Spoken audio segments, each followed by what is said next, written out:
Est-ce que Dieu est amour? Il ne s'en vante pas, mais oui, absolument. Quel est le sens de la vie? Vivre, affronter des épreuves, servir Dieu et se poser des questions sur le sens de la vie, par exemple. Est-ce que la Torah et le Nouveau Testament sont l'œuvre de Dieu? Bien sûr, mais leur compréhension est humaine et ils ont été interprétés par les humains. Est-ce qu'il y a eu un temps sans l'existence de Dieu? Je suis celui qui est, tout simplement. Y a-t-il un paradis?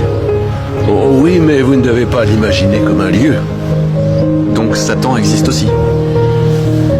Oui, mais franchement, on surestime Satan. On le surestime. Étrange façon d'en parler, non? Il n'a que le pouvoir que vous voulez bien lui accorder, c'est tout. Donc on galère et Dieu nous dit « Eh mon vieux, c'est pas ma faute !» Non, non. Il faut que vous compreniez que ma volonté et le libre arbitre des humains ne sont pas contradictoires, qu'ils ne sont pas deux versions de la même chose, mais qu'ils s'accordent parfaitement tous les deux.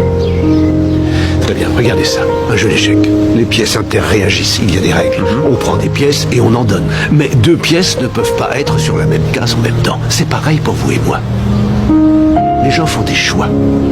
Et ces choix ont des conséquences. Et si vous deviez connaître ma volonté avant d'oser prendre la moindre décision, comment est-ce que vous feriez?